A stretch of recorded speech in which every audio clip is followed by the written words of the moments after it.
안녕하십니까. 신천식의 이슈 토론입니다. 사회가 혼란스러울수록 법과 정의가 멀어진다고 생각할수록 필요한 사람이 변호사입니다.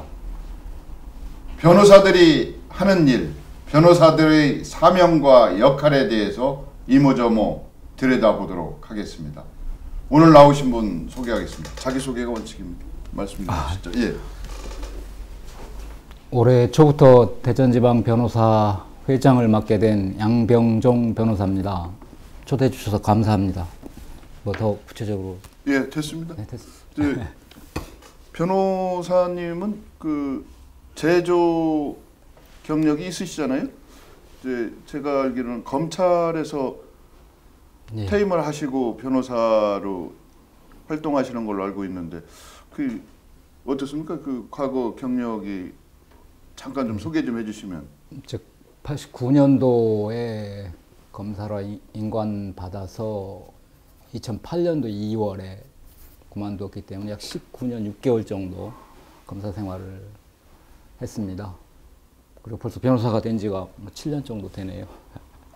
네, 저희가 통상적으로 법을 다루시는 분들 그러면 그 이미지가 좀 탁탁하고 근엄하고 권위적이다 그러면 그런 생각을 하고 있는데 이게 좀 죄송한 표현인 것 같습니다만 우리 저 양병종 회장님을 뵈면 그런 선입관이 아주 산산이 박살이 나는 것 같아요. 너무 부드러우시고 이웃집 친한 형제 같은 그런 느낌을 주시는데 뭐 평소에 얼굴 표정 관리를 하시는 특별한 비결이 있으세요? 그런 이야기를 종종 듣는데요. 예. 특별히 뭐 그런 건 없습니다. 예. 그런 얘기를 해주시면 글쎄 검사들에 대한 어떤 일반적으로 좀 일반 사회인들은 검사를 약간 뭐 뿔달린 도깨비처럼 이렇게 생각하시는 거 아닌가. 예. 다들 뭐 선량하고 물론 이제 좀 오래 검사 생활을 하신 분들 중에 약간 인상이 바뀐다 이런 분들도 있긴 있어요. 근데 대부분은 다 뭐 평범하고 선량한 그런 사람들이고 그런 얘기를 들으면 내가 검사 생활을 좀 잘못했나 좀 더 근엄하고 막 이렇게 좀 철저하게 하지 못해서 표정이 안 변했나 인상이 안 변했나 뭐 이런 의문도 갖긴 하는데 뭐 특별한 그런 관리 방법은 없습니다. 아, 예, 뭐 우리 양 변호사님, 양 회장님을 뭐 제가 평소에 자주 뵐 수 있는 기회는 없었습니다만 전화 통화를 통해서든 부드럽고 상대를 항상 배려해주는 그런 모습은 제가 기억 속에서 간직을 하고 있습니다. 이렇게 모시게 돼서 더 반갑고요. 감사합니다. 이제 뭐 제가 그 신천식의 이슈 토론에서 변호사 당신은 누구십니까? 이렇게 제목을 잡아봤는데요. 이제 우리 사회에 법이 필요한 이유 어떻게 보면 뭐 너무 진부하고 일반적인 뭐 얘기일 수도 있지만 다시 한번 현직 변호사 또 변호사들의 그 모임인 대전지방 변호사의 회장으로서 법이 필요한 이유 한번 좀 들어봤으면 싶어요. 예. 진짜 평범하면서도 굉장히 어려운 질문 같은데요. 역시 사회에 있는 곳에 법이 있다 라는 말처럼 어떤 사회 질서 유지, 어떤 분쟁 갈등의 어떤 기준 그런 것 때문에 법은 꼭 필요한 것 같습니다. 결국은 뭐 모든 인간의 욕망이라는 건 한이 없는데 그런 욕망대로 다 행동하게 내버려두면 그 사회 질서가 유지될 수 없지 않겠습니까? 그래서 어떤 최소한의 그런 규범으로서의 법이 꼭 필요하지 않나 이렇게 생각합니다. 최근 들어서 뭐 여러 가지 그 법원이라고 하나요? 사회적으로 회자되고 있는 이야기들이 많습니다만 특히 법률의 적용에 대해서 뭐 이런저런 얘기들이 많이 있습니다. 앞으로 이야기를 풀어나가면서 이제 나름대로 그 말씀을 좀 나눠보겠습니다만 이제 저희가 법이라고 하는 것이 만인 앞에 평등하고 공정하게 시행돼야 한다는 것이 기본적인 전제 조건일 것 같아요. 근데 이제 직접 법을 다루시는 입장에서 다룬다는 표현이 적절할지는 모르겠습니다만 저희보다 훨씬 더 법과 밀착된 생활을 하시는 분 입장에서 만인의 법 앞에 평등의 실현 이게 어디까지 왔다고 생각을 하시는지 한번 말씀을 해주신다면. 글쎄요, 우리 저희 헌법의 11조 1항에 모든 국민은 법 앞에 평등하다 이렇게 선언적으로 규정을 하고 있습니다. 성별이나 종교 또는 뭐 사직 신분에 의해서 정치적, 사회적, 문화적 생활에 차별을 받지 않아야 한다 이렇게 규범적으로 선언을 하고 있는데 법조인으로서 보는 그런 시각에서는 굉장히 우리가 이 법률 문화라는 게 많이 발전이 돼서 굉장히 상당한 수준에 올라와 있다 이렇게 보고 있습니다. 이게 결국은 평등의 개념이 어떤 절대적 평등이냐, 뭐 배분적 평등 뭐 등등, 뭐 유전 무죄, 뭐 무전 유죄, 이 자본주의 사회에서의 어떤 불평등 그런 어떤 내재적인 그런 정도의 굉장히 어려운 문제 같습니다. 그러나 여러 가지 제도라든가 우리 법률 현실, 법률 문화는 굉장히 상당한 수준에 와 있다고 이렇게 생각하고 있습니다. 이제 저희가 어떻게 보면 이제 법이라고 하는 것은 추상적이고 모호한 개념 속에서 구체적으로 실질적으로 확실하게 좀 표현하는 거 뭐 이런 것이 있어야 될 것 같은데 점수를 따지면 100점 만점에 어느 정도 주실 수 있으세요? 법 앞에 평등에 대해서는 실현 정도. 예. 글쎄요, 하여튼 저는 상당히 점수를 좀 후하게 주고 싶습니다. 하여튼 뭐 최소한 8, 90점 정도는 되지 않나 이렇게 생각을 하는데요. 아마 일반 시민들이 느끼시는 것은 제가 이렇게 평가하는 것보다는 다소 미흡하다고 느끼실지도 모르겠습니다. 예, 예, 알겠습니다. 이제 대전지방 변호사의 양병종 회장님의 개인적인 평가라고 이렇게 저희가 말씀을 드릴 수밖에 없는데요.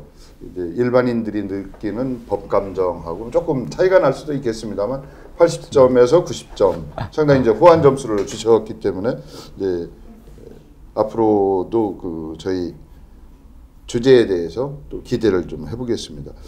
이제 저희가 양 변호사님을 이력을 뭐 추적해 본 건 아니지만 다양한 사회 활동을 하시게 된 그 배경에는 뭐 본인의 그 출생부터 또 자라온 환경부터 뭐 여러 가지가 영향을 미치고 있는 걸로 이렇게 짐작이 되더라고요. 이제 법조인이 된 특별한 계기나 이유가 있으셔요? 뭐 저희 어릴 때 아주 시골에서 금산이라는 시골에서 태어나고 자랐습니다만 그때 당시 뭐 검사와 여선생 뭐 이런 무성 영화입니까? 그 변사가 나와서 하는 그런 걸 보고 막연하게 검사가 되고 싶다는 그런 꿈이 있었던 것 같습니다. 그러다 그 이런저런 연유로 금산에 태어났는데 공주 사대부고를 가게 됐는데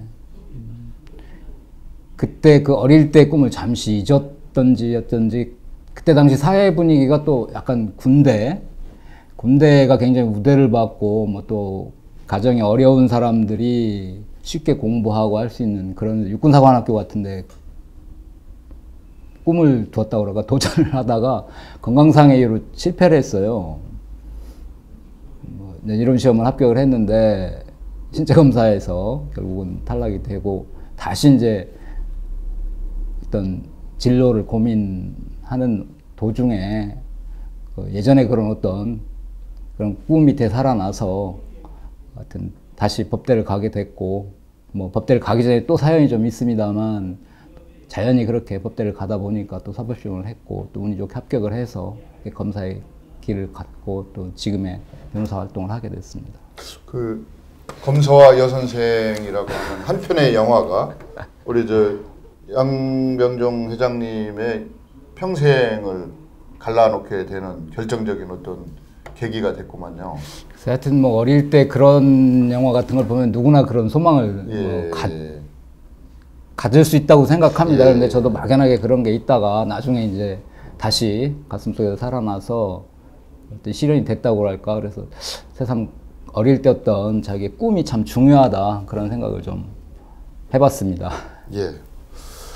이제 대전지방변호사회가 지금 법조인으로서 배출되는 경로가 이제 사시에서 지금은 로스쿨 쪽으로 그렇습니다. 바뀌었지 않습니까? 그래서 훨씬 많은 인원이 배출되고 있다.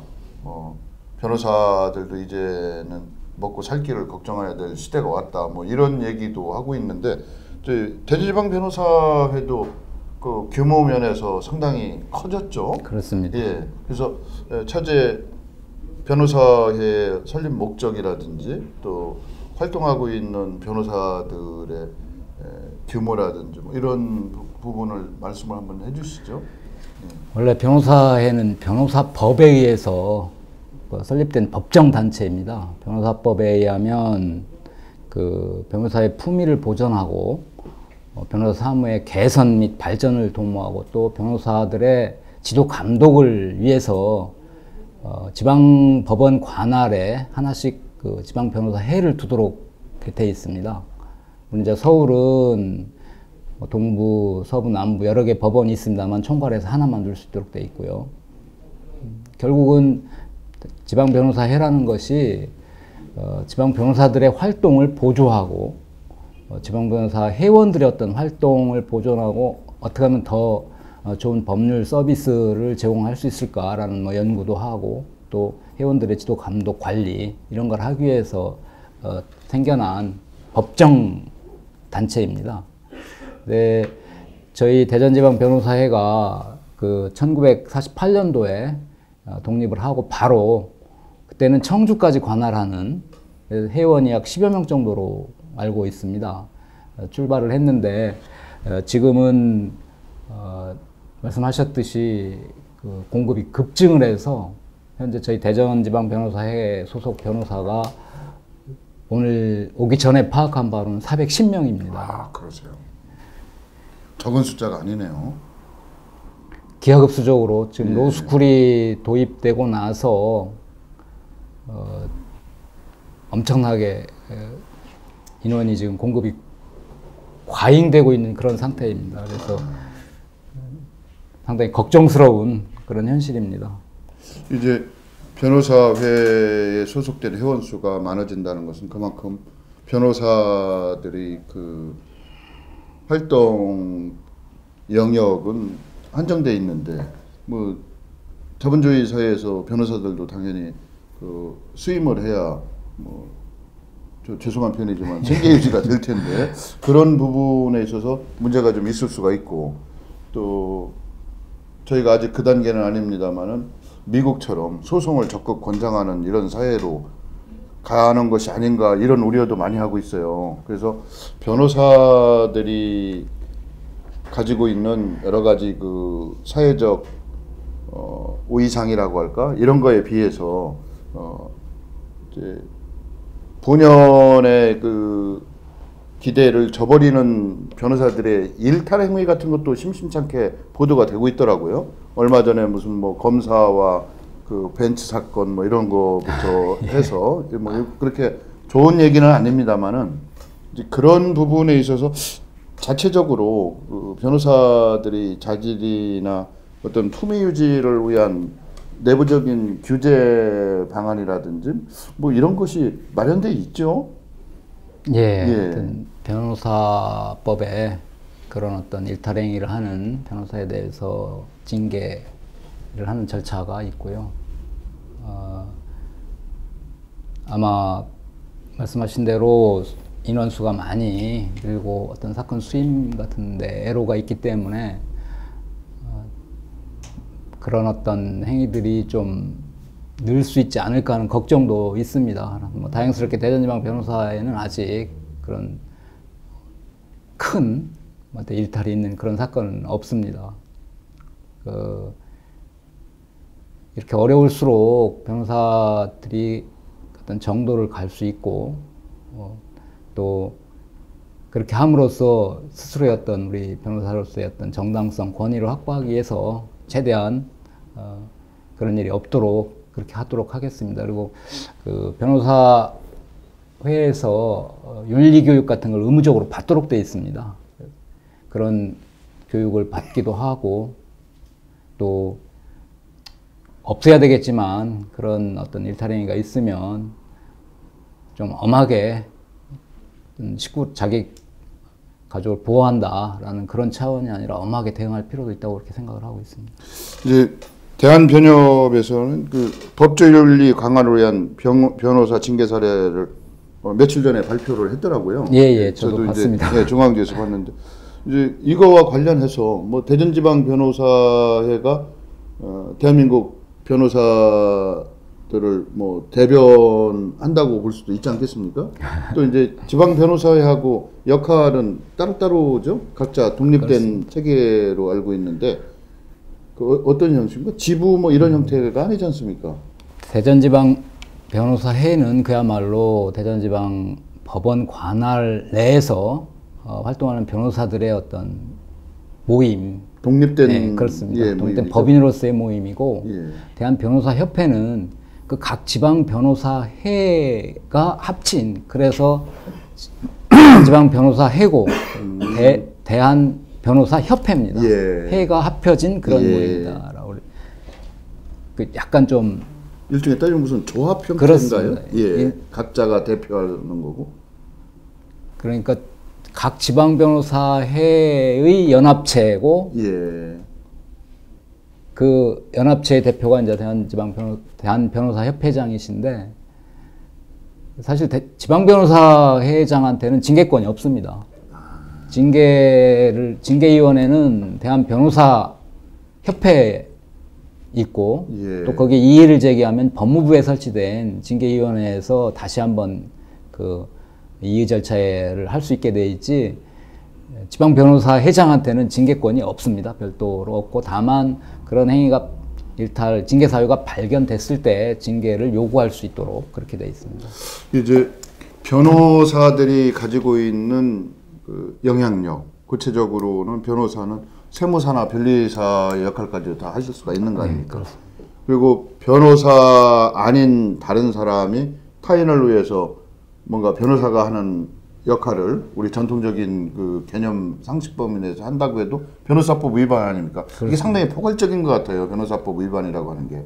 그래서 저희가 변호사에 대한 더 엄격한 윤리나 역할을 기대하고 있는 것 같아요. 그런 뜻에서 이제 최근에 뭐 이제 유전무죄나 전관예우 뭐 이런 얘기가 많이 나오고 있는데 이제 차지 한번 말씀을 드려본다면 그 대한 변협하고 이제 그 지방 변호사하고의 이제 역할에 대해서 설명을 해주셨습니다만 이제 얼마 전 그 대법관에서 퇴임하신 분 그 변호사 개업한다는 것을 반려시켰더라고요. 예. 그 내용은 어떤 의미를 담고 있는 건가요? 글쎄요, 하여튼 뭐 지금 하창호 회장께서 아마 전관예우를 타파하자라는 그런 목적으로 그런 행동을 하신 것 같습니다. 가장 본인은 아마 뭐 검사나 판사 제조 경험 없이 바로 처음 변호사 생활을 하면서 그런 어떤 전관예우의 폐해에 대해서 굉장히 좀 뼈저리게 느낀 바가 있는 것 같습니다. 그래서 그런 부분에 대한 타파가 절실하다 생각해서 뭐 등록신고 변호사 등록신고 개업신고를 반려를 한 그런 사태입니다. 근데 반려신고를 해도 변호사 활동을 하시는 데는 문제가 없는 거라며요, 또. 차한성 대법관님은 원래 1년 전에 퇴직을 하셔서 그 전에 이미 변호사 등록은 돼 있는 상태였습니다. 예. 등록은 돼 있기 때문에 변호사로서 활동하는 데는 아무런 지장이 없고 다만 내가 이렇게 사무실을 내고 영업 활동을 시작한다라는 신고를 하는 건데 신고만 하면 되는 거거든요. 예.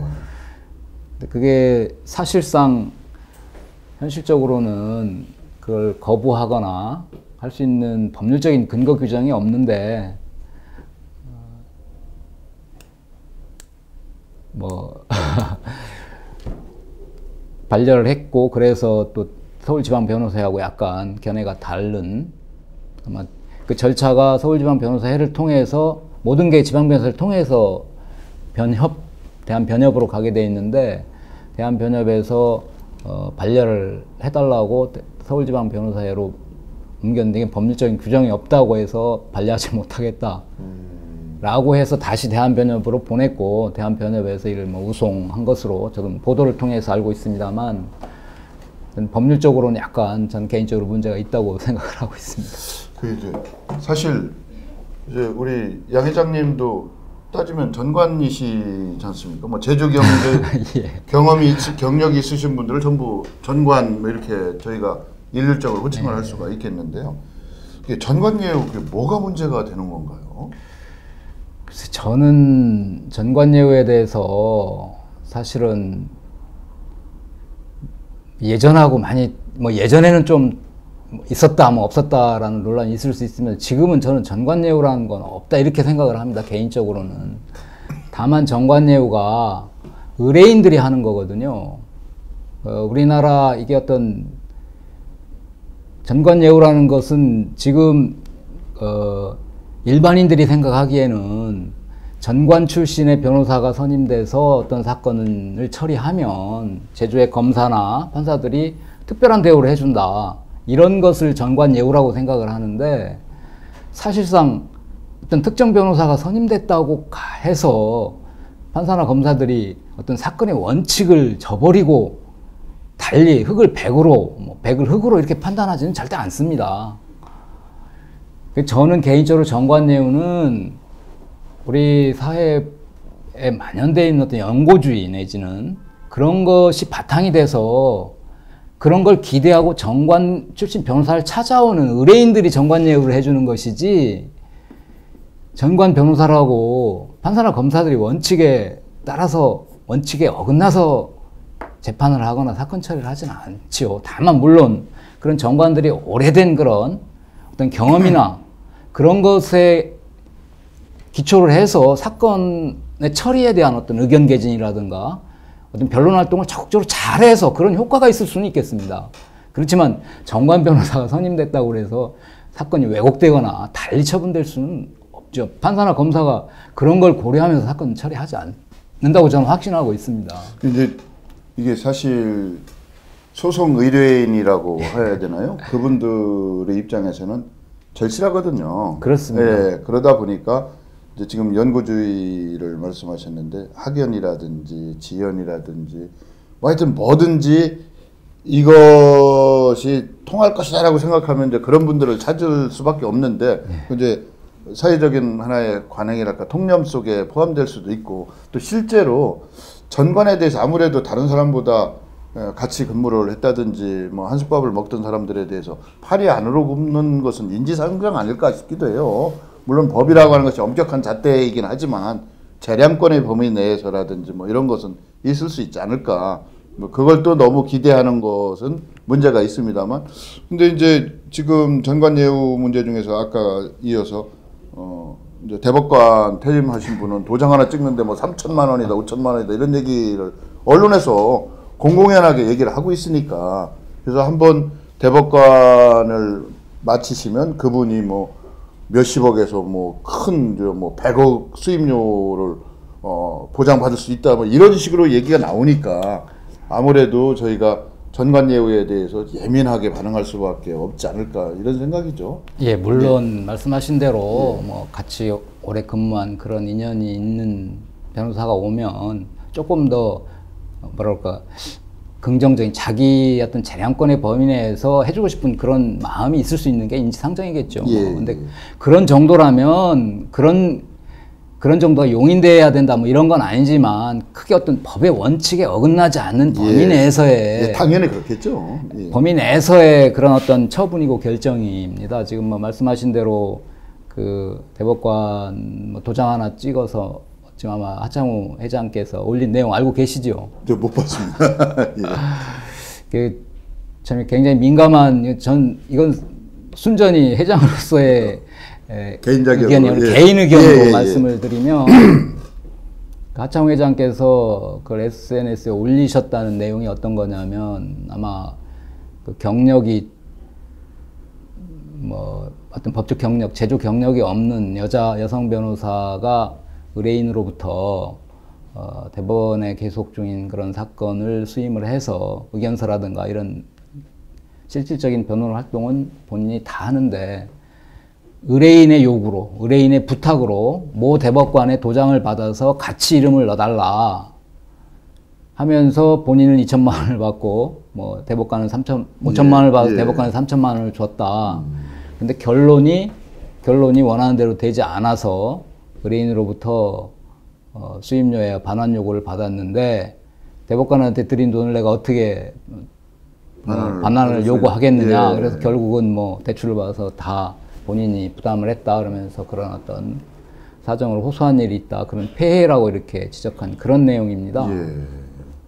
근데 물론 아까 연고주의 말씀드렸지만 그렇게 요구한 의뢰인들의 뭐 절박한 심정에서 그렇게 했겠죠. 이해가 됩니다. 근데 물론 여기에서 저는 그 여성 변호사도 문제가 있다고 생각합니다. 그리고 그 대법관님도 당연히 문제가 있고요. 당연히 변호사가 이 사건은 법률적으로 내가 최선을 다해서 하면 될 수도 있고 안 될 수도 있다.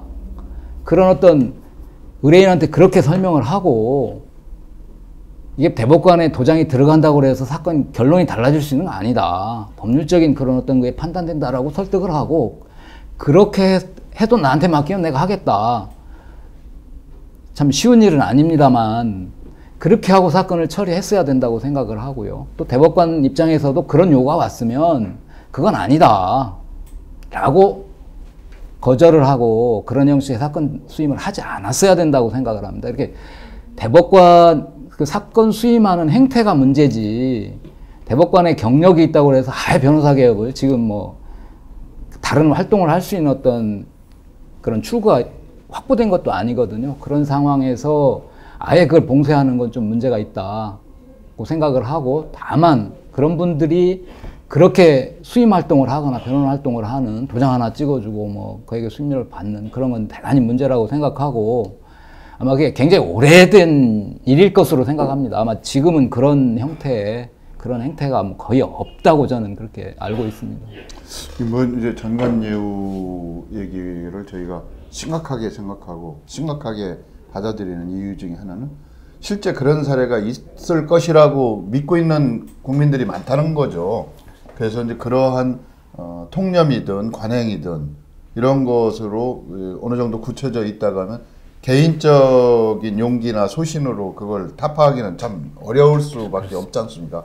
그런 역할을 변호사들의 모임인 변호사회에서도 주도적으로 자발적으로 좀 어떤 역할을 해주셔야 되는 거 아닌가 뭐 이런 말씀을 드린 겁니다. 하창호 회장님께서 그래서 이게 어떤 법률적인 근거 사실 뭐 포퓰리즘인 이런 비난도 받으시면서 이걸 이슈화하고 사실은 아까 지적하신 대로 그걸 변호사 하나의 어떤 정도 이런 걸로 기대하기도 어렵고 저희 그 국민들 전체 이렇게 만연되어 있는 어떤 연고주의 절실한 그런 상황에서 그런 걸 기대하기 사실 어렵습니다. 아마 그런 현실을 가장 잘 알기 때문에 우리 하창호 회장께서 이건 좀 비법적으로라도 이슈화를 시킨 다음에 그런 어떤 그 사후적으로 법률 정비라든가 이런 길로 가자고 그런 선언적인 걸 하신 것 같아요. 그런 심정은 잘 이해를 합니다. 그리고 뭐 그런 어떤 정관 예우가 없어지고 하는 그런데 뭐 저희 변호사 회원 한 명으로서 또 대전지방 변호사 회장으로서 적극 뭐 이렇게 도와드리고 협조할 그런 생각입니다. 이게 뭐 어떻게 보면 묵은 숙제를 양 회장님하고 자꾸 논의하는 것 같은데 그것은 그만큼 변호사가 갖고 있는 사회적 지위나 역할 또 기대가 크기 때문이라고 이렇게 좀 생각을 해주시고요. 또 이제 유전무죄, 무전유죄에 관해서도 또 저희가 얘기를 안 할 수가 없는데요. 이제 지강현인가요? 그 사건이 있었죠. 탈주범. 그래서 그때 제가 알고 있기로 대전일보에서 특종을 해서 정말 그 해의 기자상을 다 휩쓰는 걸로 저는 기억이 나는데 그 유전무죄, 무전유죄라고 하는 것이 뭐 정확히는 제가 뭐 파악할 수는 없는 부분이지만 그러한 문제점을 해결하기 위해서 국선 변호인 제도 같은 것도 활발하게 진행되고 있는 네. 걸로 알고 있어요. 네. 그래서 지금 국선 변호인도 저 변호사들이 상당히 선호하는 그 영역 중에 한 분야다 뭐 이런 얘기도 나오더라고요. 근데 국선 변호인 제도 이런 거에 대해서 한번 설명 좀 해주시면. 국선 변호인 제도가 지금 이제 형사에만 한정되어 있는데요. 아, 예. 지금 현재는 이원화가 돼 있습니다. 국선 전담 변호사. 그래가지고 국선 사건만 형사의 국선 사건만 전담하는 그런 변호사님들이 계시고 일반 변호사님들은 이제 국선을 하겠다고 신청을 하면 명부에 올려놓고 간간히 이렇게 국선 사건을 배정하는 아마 그 국선 전담 변호사 분들이 아직은 다 그걸 소화를 할 수 없기 때문에 그 국선 변호를 원하는 의뢰인들이 있으면 그 명부에 따라서 이렇게 배정을 하는 이원화가 돼 있는데 그렇기 때문에 지금 전담 국선 변호사님들이 굉장히 열심히 활동을 하고 계셔요. 그리고 또 이 변호사 공급이 과잉이 되고 변호사 합계가 좀 어려우니까 굉장히 그 선호가 높아서 국선 변호사가 되기 위해서 굉장히 경쟁이 좀 심한 편입니다. 다만 저희 대한변호사협회 변호사로서 지금 이 국선 제도 자체를 법원에서 관리를 하고 있습니다. 법원에서 임명하고 법원에서 관리를 한다고 그럴까? 그 뭐 어떤 보수 같은 것도 지급을 하고 그런 데는 좀 문제가 있다라고 생각을 하고 있습니다. 결국은 심판이 한쪽 당사자의 어떤 그 선임을 하고 관리를 하고 그렇기 때문에 일방적인 관계가 되는 거군요. 그래서 국선 변호사가 어떤 그 나중에 또 어떤 임기가 있거든요. 그게 새로 이촉을 할 것인지 여부에 이런 것이 있어서 그 재판장의 눈치를 좀 안 볼 수 없다 그럴까? 뭐 그런 부분이 있어서 지금 대한변호사협회 차원에서 이건 뭐 변호사협회 쪽으로 가지고 오든지 아니면 뭐 제3의 기관인 국민권익위라든가 좀 공정한 아직 공정하지 않다는 게 아니지만 그런 어떤 법원에서 직접 관리하는 건 좀 문제가 있다 해서 그것도 아마 우리 하창호 회장님께서 문제를 제기하고 계속 노력을 해야 될 부분 중에 하나라고 우리 생각을 하고 있습니다. 예, 신현식의 이슈 토론에서는 지역과 국가의 주요 현안에 관하여 관계자들 모시고 이야기 나누어 보고 있는데요. 오늘은 대전지방변호사의 양병종 회장 모시고 이야기 나누어 보고 있습니다. 이제 변호사들이 사회적으로 갖고 있는 우위상이나 영향력이 타 직군에 비해서 크기 때문에 이제 변호사회에 대한 관심도 매우 높다고 생각을 합니다. 그리고 이제 변호사들의 사회 참여도 상당히 활발한 것 같아요. 아까도 뭐 잠깐 시작하기 전에 얘기를 했습니다만 이제 사회적으로 큰 역할을 하시는 분들이 이제 법률 활동 빼놓고 변호 활동, 뭐 변호인 선임 이런 것은 당연한 일이고 다른 사회 활동을 많이 하고 계시는데 이제 변호사들이 사회적으로 누리고 있는 명성과 영향력에 비하면 조금 더 좀 그 사회적 약자나 소수계층을 위해서 기여를 좀 해주셔야 되는 거 아니냐 뭐 이런 요구도 있는 것 같아요. 뭐 알고 계시죠? 그 부분은.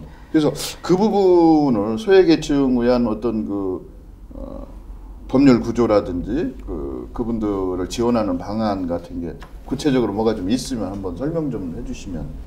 사실상 같은 소외계층이나 좀 어려운 그런 계층을 위한 법률 제도는 상당히 많이 있습니다. 지금 말씀하신 형사로는 국선 변호사 제도가 있고 민사나 뭐 이런 쪽에 이제 대한 법률 구조공단에서 일정한 그 요건을 갖춰야만 하긴 합니다만 많이 도와주고 있고 또 대한변호사협회나 저희 대전지방변호사에도 법률구조 사업을 하고 있습니다, 사실. 그래서 변호사들이 상담을 하다가 변호사 수임료를 부담하기가 어렵다. 그러면 저희 구조사업 신청을 해서 우리 그 협회 우리 대전지방변호사회에서 구조 사업을 해주는 게 적당하다고 판단이 되면 그 변호사로 하여금 구조 변호사 활동을 하는 희망하는 변호사 명부가 있어서 이렇게 배당을 해서 그 변호사로 하여금 소송 구조를 해주게 하고 소송 비용을 저희 변호사회에서 부담하는 그런 제도도 있습니다, 사실. 제도적으로 소외계층이나 사회적 약자를 위한 법률적 구조나 지원 방안이 마련되어 있구만요. 그렇습니다. 그걸 이제 일반인들은 잘 모르고 있어서. 예, 저희도 홍보는 한다고 하는데 그리고 어차피 또 변호사 사무실에 오면 이런 분한테는 도저히 소송 비용을 받기가 어렵다고 생각되고 그런 변호사들이 온 소송 구조로 가자. 그게 대전지방 변호사회뿐만 아니고 법원에서도 하고 있습니다. 소송 구조라 그래서 저희는 법률 구조라고 하고 있는데 법원에서 소송 구조라고 해서 그쪽에 뭐 민원이라든가 뭐 이를 제기해서 또 이미 소송이 계속돼 있는데 당사자 본인이 소송을 하니까 좀 어려움이 있어 보이고 그러면 법원에서 우리 변호사회에 이런 분에 대해서 좀 소송을 좀 해줬으면 좋겠다, 구조를 해줬으면 좋겠다라고 의뢰가 옵니다. 그러면 해주면 또 그 비용은 국가에서 부담하는 그런 제도들이 사실은 많이 마련이 돼 있습니다. 결국 이제 국민들이 밖에서 변호사들은 돈만 있으면 돈이 없으면 수임을 안 하고 또 아니면 뭐 전관은 당연히 대접을 받고 전관한테 수임을 맡기는 것이 훨씬 더 뭐 소송 의뢰인한테도 유리하다라든지 이런 통념이 사실은 내부에서도 문제점을 인식해서 개선하고 고치려고 하는 노력이 끊임없이 진행되고 있는데 아직 저희 일반인들한테 와닿지 않는 측면도 좀 있는 것 같아요. 이제 변호사에서 특히 변호사들이 뭐 PR이라고 할까? 그 대중에게 다가서는 노력 같은 것은 그동안 뭐 거의 없어도 뭐 그냥 잘 굴러가셨으니까 앞으로는 뭐 필요할 수도 있다고 생각은 되는데요. 이제 변호사회에서 그 내부적으로 그런 자발적인 그 자성 노력이라고 할까?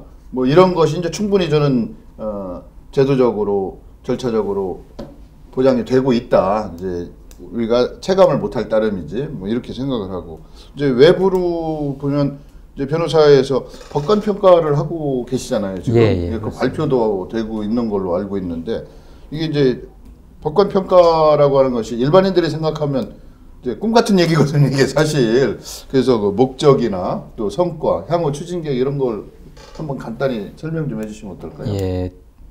지금 법관 평가에 대해서는 어느 정도 이제 궤도에 올랐다고 이렇게 생각을 합니다. 아마 이 법관 평가도 지금 대한변호사협회 하창호 회장이 서울 회장을 하실 때 일부 법원에서 변호사가 재판장으로부터 좀 부당한 대우를 받았다라는 보고를 받고 처음 이렇게 도입을 해서 지금은 상당히 정착이 돼 있습니다. 그래서 앞으로는 이제 그 변호사 초창기에는 그렇게 시작을 했기 때문에 지방 변호사 해별로 이걸 할 것인지 말 것인지 하면 뭐 어떻게 할 것인지 결과를 발표를 할 것인지 말 것인지 뭐 여러 가지 논란이 좀 있었습니다. 근데 지금은 거의 이제 통일이 돼서 앞으로는 대한 변호사 협회 차원에서 어떤 일정한 그 평가 안이라든가 이런 것도 통일안을 마련해서 내려져서 거기에 작년부터 그렇게 하고 있습니다.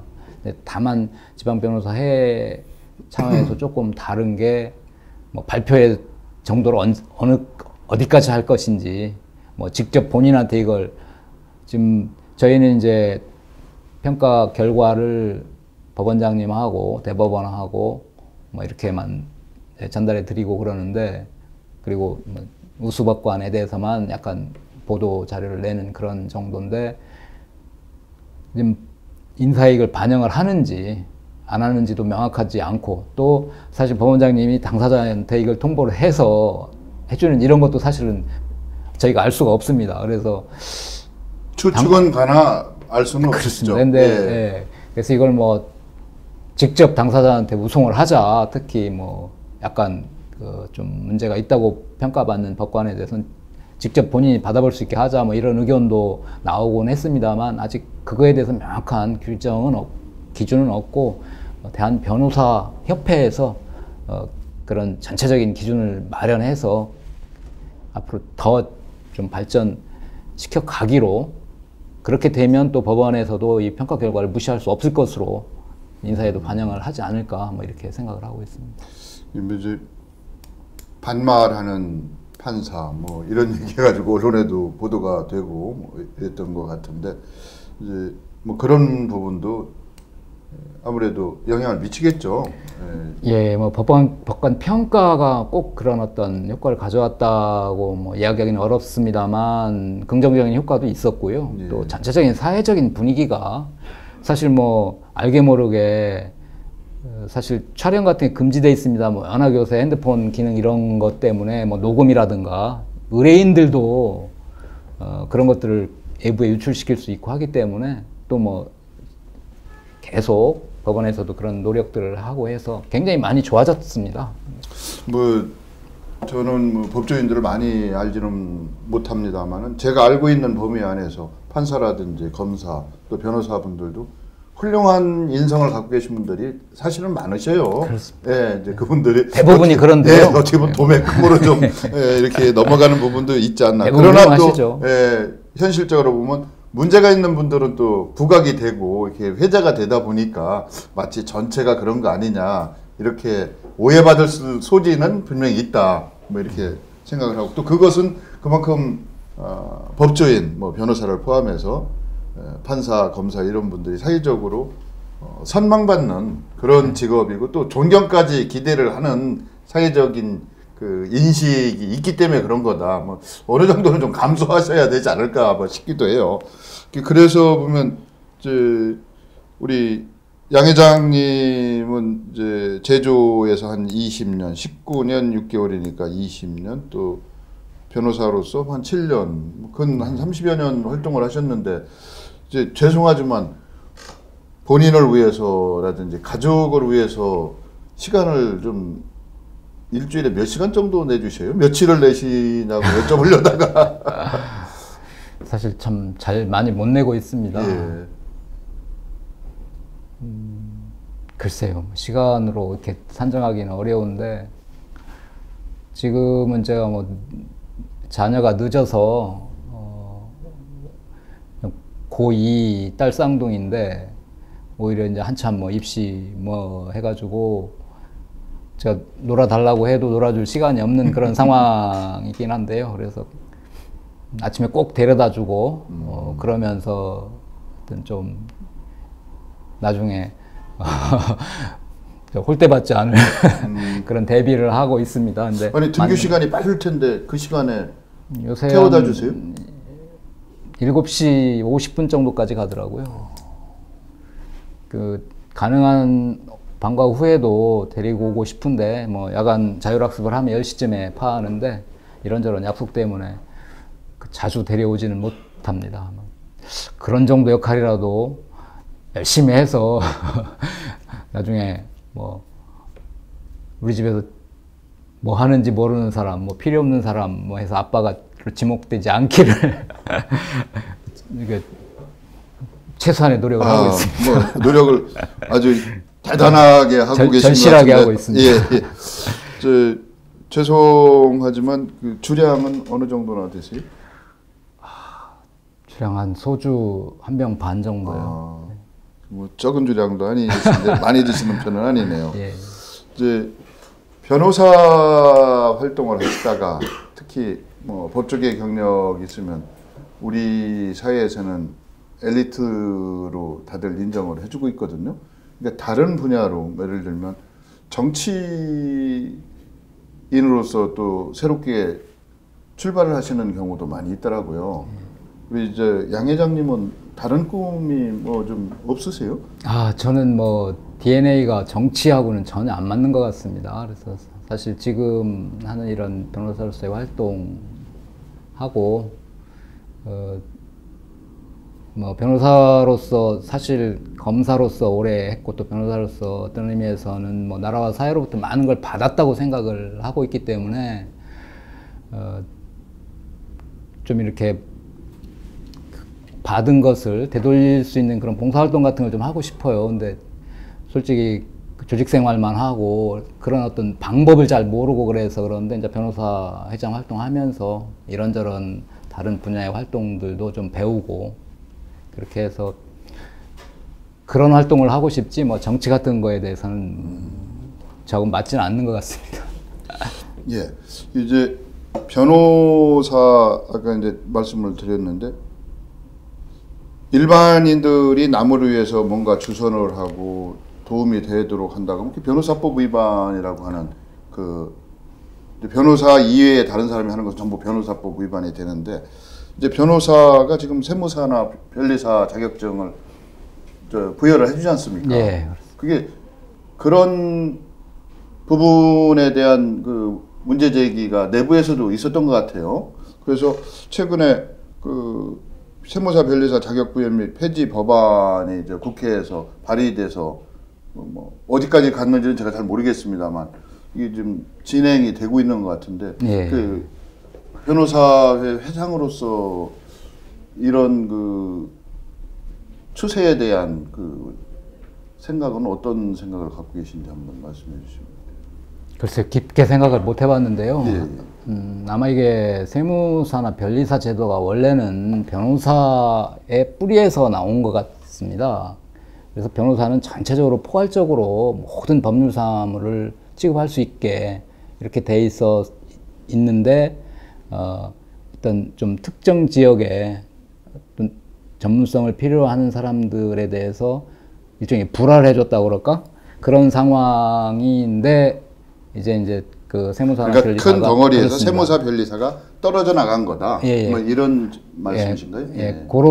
그렇게 됐는데 이제 뭐 사회가 분화되고 또 그 단체도 커지고 하니까 이 부분은 우리가 이제 독점적으로 해야 된다. 예. 이런 주장이라고 지금 아마 변호사협회 차원에서는 파악을 하고 있습니다. 그리고 또 로스쿨을 도입하고 법조인을 많이 양성하면서 전체적인 이런 법률 직역의 통합이라고 할까요? 그래 변호사로 통합을 한다든가 그러면서 뭐 지금 충남대학 로스쿨 같은 경우에는 우리 특허법원도 여기 있고 연구단지도 있고 지재권이라든가 이런 전문 변호사들을 양성하길 하겠다는 그런 어떤 전제로 인원을 많이 늘리고 한 거거든요.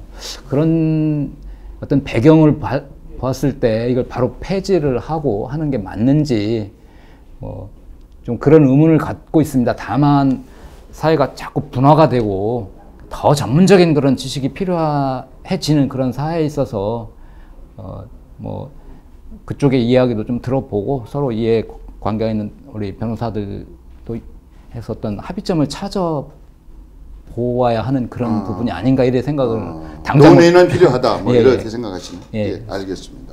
뭐 시간이 뭐 저희가 시저식의 이슈 토론이 50분인데 50분이 다 된 것 같습니다. 그래서 이제 마지막으로 대전지방 변호사 회장으로서 앞으로의 사업 계획 이런 질문 사항이 하나 있고 뭐 기타 하실 말씀이 또 있으면 묶어서 이제 대전지방 변호사회 회장으로서 앞으로 어떤 사업 구상을 갖고 계신지 또 앞으로 어떤 일을 더 하고 싶으신지 뭐 한번 말씀해 주시죠. 지방 변호사에 지금 뭐 공급 과잉돼서 사실 변호사들이 굉장히 어려운 그런 현실입니다. 그래서 변호사 회장으로서 어떤 변호사들이 다른 생각하지 않고 열심히 일만 할 수 있는 그런 어떤 여건을 조성해 줘야 되는데 사실 지방 변호사 회장으로서 한계가 있습니다. 뭐 사건을 만들어낼 수도 없는 것이고 참 안타까운 면이 있어서 변호사 회장에 뭐 되겠다고 하면서 이렇게 공약을 한 것이 우리 기업들의 뭐 일사일고문 변호사 제도를 한번 추진해서 뭐 단순한 송무뿐만이 아니고 그런 회사 자문 같은 그런 쪽에서 좀 업무를 좀 발굴해 보자는 그런 공약을 좀 했었고요. 또 세종시가 정부 대부분의 기관이 세종시로 왔기 때문에 이것도 우리 변호사들한테 하나의 기회다. 그래서 여러 가지 이원들이 있고 뭐 프로젝트 같은 게 있습니다. 그런데 변호사들이 참여할 수 있는 기회들이 많은데 지금은 주로 대한변호사협회를 통해서 그 이원이라든가 프로젝트에 참여하는 변호사들이 이촉이 되는데 정부 청사가 이쪽으로 왔으니까 저희 대전지방 변호사에 어느 정도 지분을 좀 줘라 라는 요구를 해서 그런데도 좀 더 열심히 참여할 수 있도록 그런 노력을 지금 하려고 하고 있습니다. 그리고 또 뭐 전임 회장님부터 더 적극적으로 이렇게 추진해 왔는데